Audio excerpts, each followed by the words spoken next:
There will never again be a unipolar world with a massive economy that isn't challenged by other economic loci around the world.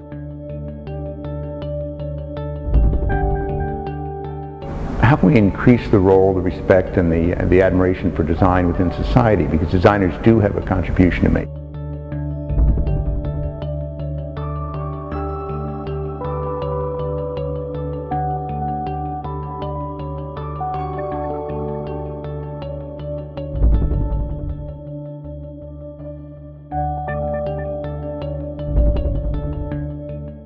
The United States is currently at a crossroad where the transitions between its past, present, and future are being articulated. Cities from around the country are challenged in unprecedented ways at the beginning of this 21st century. The American urban model, developed around cars, highways, and vast suburbs, is slowly exhausting its promises for a better life, while poor planning has made cities incredibly obsolete. In this time of crisis, many places have to learn how to become relevant again. It's all about improving the quality of space in which people live, and that needs to be done at a local level. What makes a great city? Are great cities those that provide unforgettable experiences, or are they places that manage to seamlessly bind the way they look with the way they work? How should they balance both tradition and modernity? To answer these questions, Sali Sasaki and Jay Corless drove for more than 4 months and over 14,000 miles to personally investigate how investing in design can change perceptions, boost economies, and help to create unique places in American cities. In recent years, design has been at the center of many adaptive reuse projects in the United States. When it comes to regeneration, design can be used as a technical tool, methodology, and philosophy. It is a mindset, approach, and instrument with the capacity to develop and provide new content and meaning that strengthens local economies and communities. In Detroit, Michigan, the opening of the Taubman Center is set to revive the city's downtown area. This new design campus, run by the College for Creative Studies, was the former General Motors Technical Center and has become the symbol of a new beginning that is infused with memories of the city's golden age. The Argonaut Building, designed by Albert Kahn, is 80 years old and offers 760,000 square feet of space. This project is symbolic for Detroit. As the city that defined the American dreams of the 20th century, today it wants to redeem itself through new design practices that will help towards its economic conversion.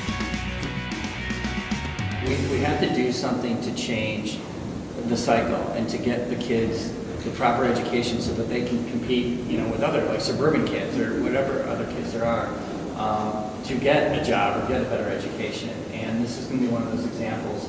Further south in Louisville, Kentucky, the Green Building is a project of a smaller scale but of equally ambitious goals.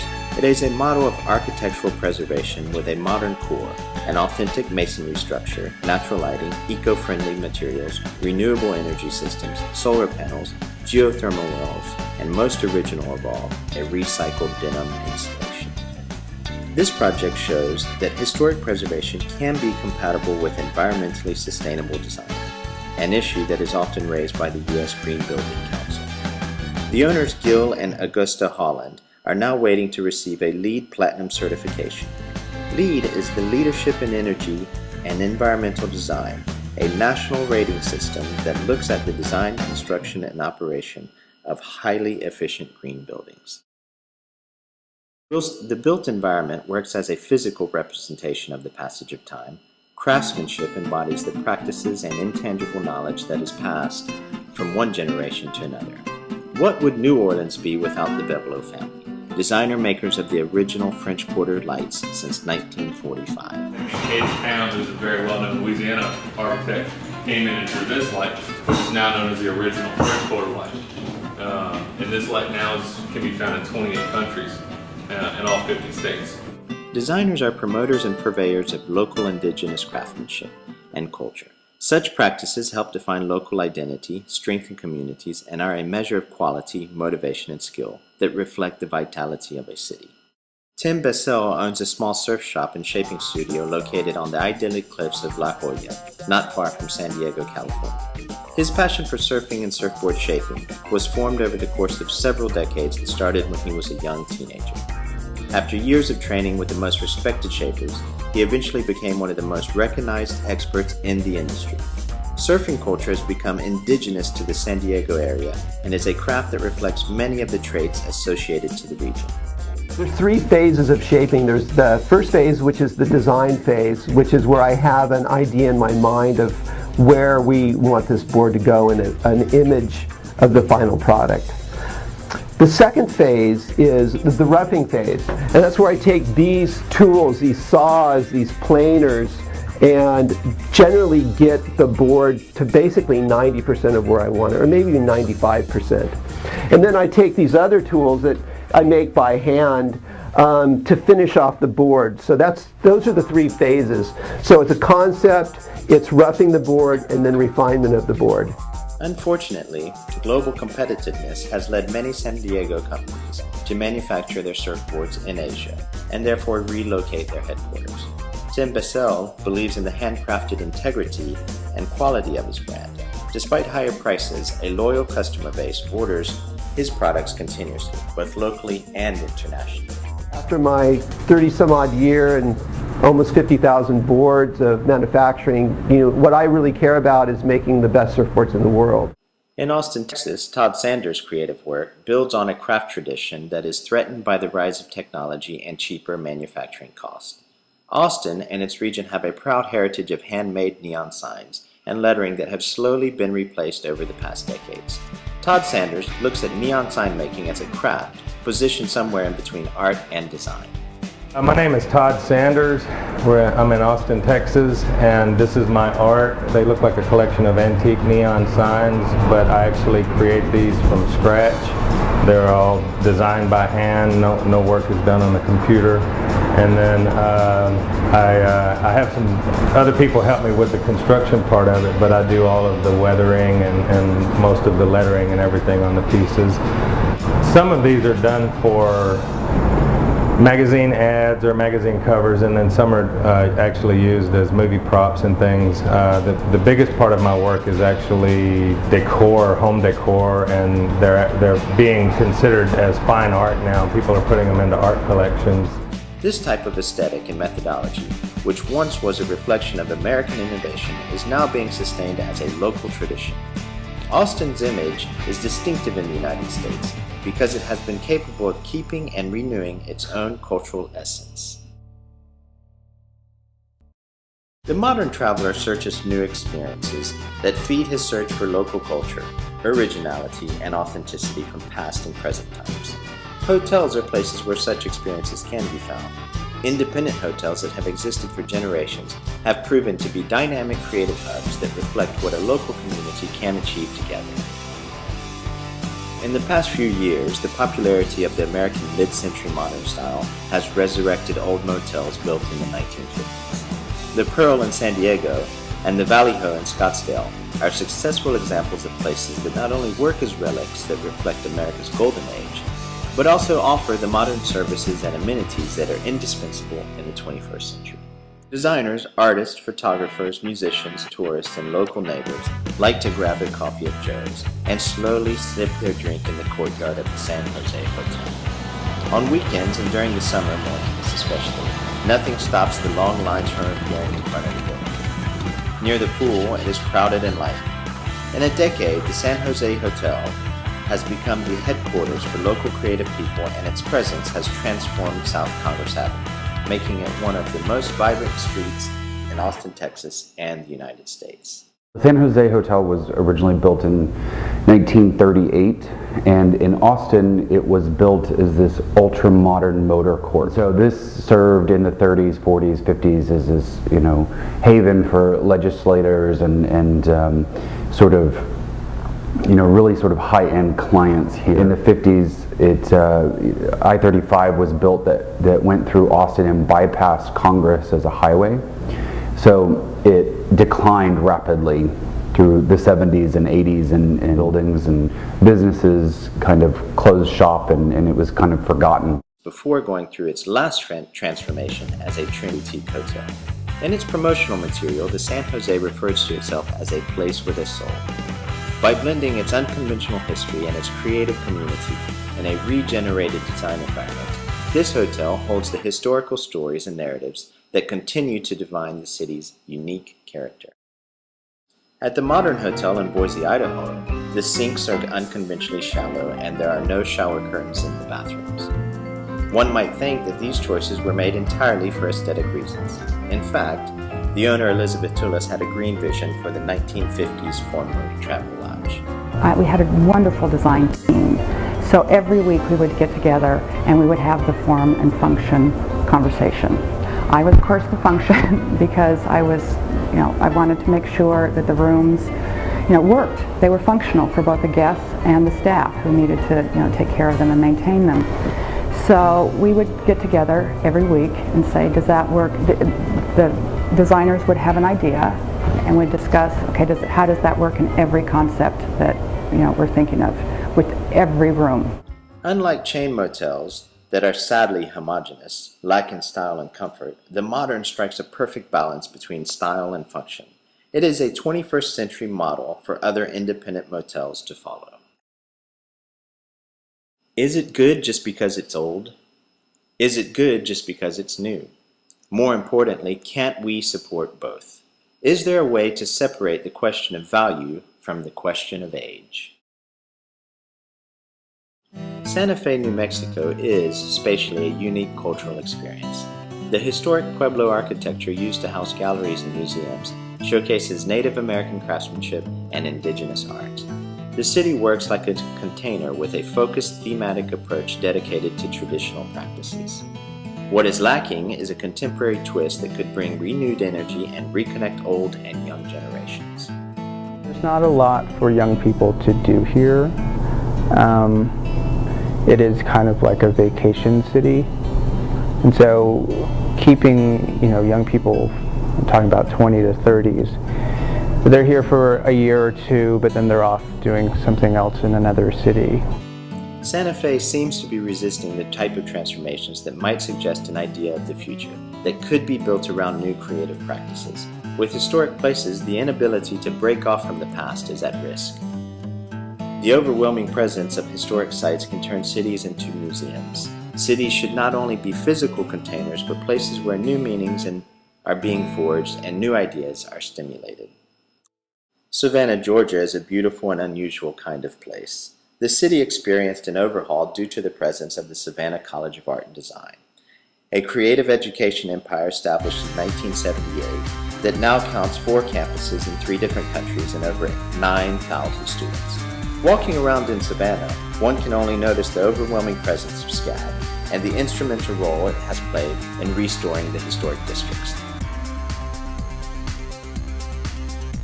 The School of Fibers is located in a building from 1906 that used to serve as a military hospital during the Civil War. SCAD's main auditorium is located in a former high school building built in 1920. A former warehouse built in 1956 houses the Industrial Design Department. The School of Film is located in an old power station originally built in 1894. SCAD turned historic Savannah into a creative platform for the next generation. Its dominating presence in the city has caused a few stirs. However, the benefits brought by the school have most certainly helped save many failing buildings and neighborhoods. Some neighborhoods and districts in American cities can be reinvented multiple times over the course of a decade. Such transformations often occur by the replacement of an old brand with a new one, or by rebuilding entire districts. In San Diego, Bennett Pagey runs a communication design firm that develops brands for local neighborhoods that are attached to a specific cultural heritage. His motto, Form Follows Culture, encapsulates his vision for culturally relevant graphic identities. Our approach to projects doesn't just involve a design process. It really involves a cultural understanding process. So historic and cultural analysis is part of it. We do most of it here where we can, but we partner with sociologists where necessary, cultural anthropologists where necessary, and then we tie that cultural understanding with economic impact numbers, so we can kind of justify from a financial standpoint that greater cultural understanding really does benefit the bottom line. The transformation of a district more frequently happens through architecture and property development. Following the aftermath of Hurricane Katrina, the city of New Orleans has been harnessing its creative potential to reinvent itself as an old city in a new time. New Orleans is being rebranded as a better version of itself, with a focus on these areas where we do have a compelling advantage and a compelling offering. And so my task with the riverfront is to take this old industrial waterway and these old cargo sheds and hire some of the best talent in the world, challenge them to create one of the best waterfronts in the world. Through the ambition of this project, New Orleans shows an experimental character that many historic cities lack. It is not afraid of repositioning itself in a contemporary context, and rather takes the opportunity to renew and thereby strengthen its core identity. This is a symbolic move that illustrates the challenges that are associated to urban renewal and historic preservation. I am 100% convinced that the riverfront, and perhaps one or a few buildings on it, will be the architectural icon of this century. This new millennium may coincide with the return of souvenir products as objects that are culturally more relevant and reconnected to a sense of place. This growing market is being impacted by the way creative people approach their work. Whilst many designers enjoy working for their clients, more are looking to design, produce, and launch their own products, or even start their own retail space. Designer entrepreneurs with a taste for culturally relevant objects have taken over a number of creative neighborhoods in various American cities, adding to the development of more vibrant and distinctive places around the country. Museum shops, like the one of the New Mexico Foundation, collaborate with local designer makers to display unique objects. We could dedicate our museum shops to creating linkages between museum visitors and the creative people in New Mexico, and that's what we decided to do. A successful global city knows how to galvanize its local resources and talents to strengthen its cultural assets and connect with the outside world. One example is Jack Cellars, a side business launched by design firm Hatch in San Francisco. When Joel Templin and Katie Jane co-founded their creative practice, they already had big ambitions for their company. They knew that they were going to design brands for major companies, but they also wanted to produce and launch their own line of products. Their proximity to the wineries of the Napa Valley led to a partnership with one of the region's best winemakers, Craig McLean. Together, they launched a new wine label that smartly blends wine culture with poker references that are popular in nearby Las Vegas. Jack is an acronym for Jack, Ace, Queen, and King. Jack Cellars is a playful brand that focuses on offering the best quality wine from the Napa region. Their flagship bottle, High Roller, is not only beautifully packaged, it is a 2006 Cabernet Sauvignon of high caliber that appeals to both the connoisseur and design-savvy customers. Hatch is a design firm that strongly reflects San Francisco's entrepreneurial spirit and its love for innovative quality products that reflect this California savoir-vivre. Smaller city events are independently organized by groups of individuals who want to give something back to their community. A passion of mid-century modern architecture led graphic designers Allison and Matthew King to establish Modern Phoenix. Modern Phoenix is a website and a creative community of people who really care about our mid-century modern design heritage here in Arizona. Started getting together and having dinners and had our first home tour, which was just kind of a block party, really. And that's when we first really started to network together as a community. And the minute the home tour was over, people were asking me, well, when's the next one? When are we going to do this again? See what everybody's doing to revitalize this mid-century modern kind of heritage that we have here. Modern Phoenix is one of many community-led projects that strengthen urban regeneration, cultural capital, and social cohesion in American urban environments. Designers play an important role in shaping the networks and events that mobilize local communities and attract visitors around diverse activities. The largest design event of its kind is Design Philadelphia, an open platform where over 500 designers from multiple disciplines showcase their work in iconic areas of the city. I wanted to have a space that could do design exhibitions, that could do outreach programs, and that could find a way to help people understand why design is so important in everyday life. I mean, that's my manifesto. The multidisciplinary nature of design can gradually transform neighborhoods into enduring homes in many different ways, by sustaining traditions in the 21st century, by generating new ideas in old places, by building environmentally sustainable structures, by connecting generations through networks and activities, and by providing solutions that will be relevant in the long term.